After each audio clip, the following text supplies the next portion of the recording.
How Islam began in under 10 minutes. Not a problem. We've started. Okay, so travel back in time with me to a land far, far away and long, long ago. Mecca and Arabia, about the year 570. Mecca is important for 2 reasons. 1, the Kaaba is there, an ancient temple built to worship God. And 2, Muhammad, peace be upon him, was born in Mecca. Now, problem. I can't show you Muhammad because it wouldn't be right. I'll tell you why in a bit. But in the meantime, here's his name in Arabic. Nice. Back in the day, Mecca was a lawless place. The only way to be safe was to have backup. Lots of rich big brothers who'd beat up anyone who got in your way. So the place was ruled by the most powerful families who could do pretty much what they wanted. And religion didn't help. By this time, the Kaaba had been filled to overflowing with 360 idols that did nothing to help anyone. So it was a tough place to grow up if, like Muhammad, you were a poor orphan and believed in just one God you couldn't see, like the Jews and the Christians. He called him Allah, the God, in Arabic there. Muhammad's dad died before he was even born, and his mum died when he was just 6. So he was brought up by his grandfather, Abdul Muttalib, and then, when he died too, by his uncle, Abu Talib, who had the respect of the city's ruling families, so Muhammad was safe for the time being. Muhammad started out as a shepherd and then became a businessman, travelling about buying and selling stuff for rich clients.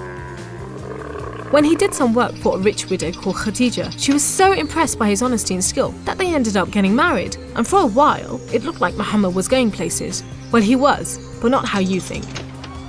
Every year in the month of Ramadan, different calendar, different names for the months, there was a big party around the Kaaba when people made sacrifices to the idols. Muhammad hated it, so he'd get out of town and sleep in a cave he'd found on top of a nearby mountain. One night, Muhammad's praying to Allah when wham!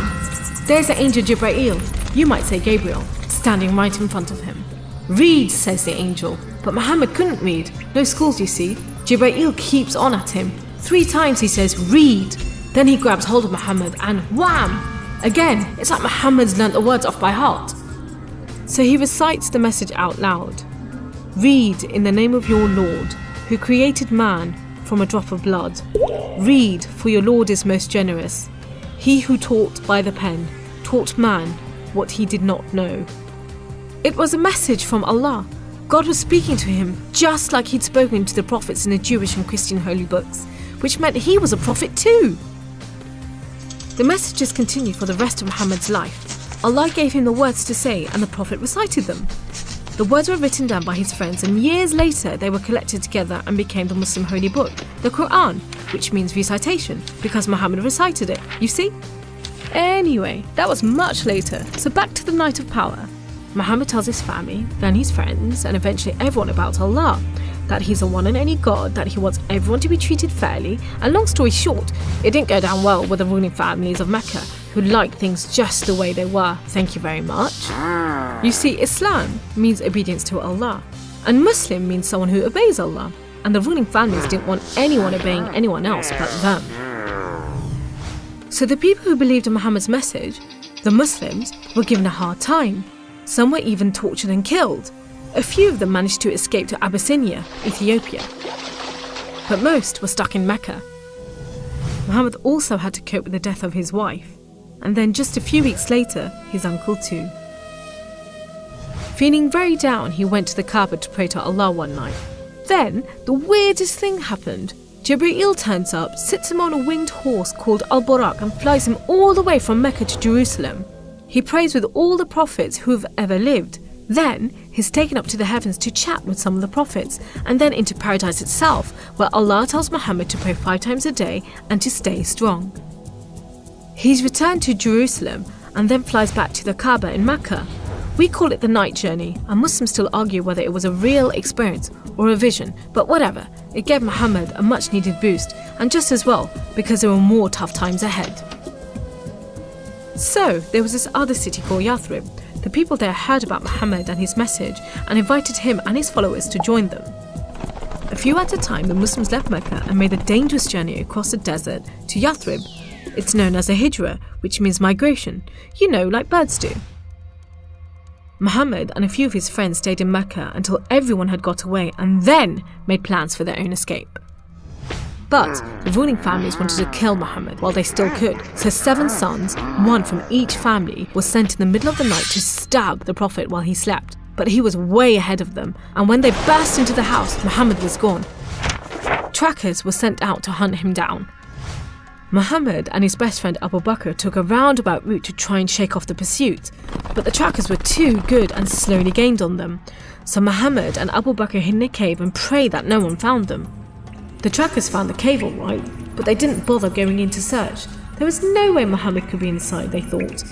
There was a spider's web over the mouth of the cave and a nesting bird at the entrance. He must have given them the slip. So off they went, leaving Muhammad and Abu Bakr protected by a spider and a bird. Muhammad made it safely to Yathrib, which was renamed Medina al-Nabi, the city of the Prophet, but most people just call it Medina. But Muhammad's worries weren't over yet. There were 3 big battles between the Muslims and the Meccans. First, the Battle of Badr, when Muhammad and just 313 men faced 1,000 Meccan soldiers. Miraculously, the Muslims won. Then there was the Battle of Uhud, which didn't go so well. Some of Muhammad's men disobeyed his orders and ran off during the battle to raid the Meccans' camp, and so the Muslims were outmaneuvered. Then there was the Battle of the Trench. Medina was protected on 3 sides by mountains, so when the Meccan forces advanced in the city, the Muslims just dug a deep trench. The Meccans made camp, but the weather was terrible. Pouring rain put out their fires and howling winds blew down their tents. Eventually they gave up and went back to Mecca. It was all a bit embarrassing. They were losing the respect of the local tribes who were flocking to join the Muslims. So a peace treaty was signed at Hudaybiyah, but it wasn't long before the Meccans broke it. Muhammad decided that enough was enough. By now he had over 10,000 men, so he led them across the desert to Mecca. The ruling families realised they'd made a huge mistake, but it was too late. All they could do was surrender and hope that the Muslim army killed them quickly. But Muhammad said there should be no more fighting. He rode into Mecca and went straight to the Kaaba. He circled it 7 times anti-clockwise and smashed all the idols, rededicating the Kaaba to Allah. And that's why I'm not going to show you Muhammad. The Muslims wanted to make it totally clear that they only worship the one unseen God. So they didn't have any pictures of Muhammad in case anyone thought he was an idol, and they didn't have any pictures of Allah because he's like nothing on earth, so it would be impossible to draw him anyway. So there you go, how Islam began in under 10 minutes. How did I do?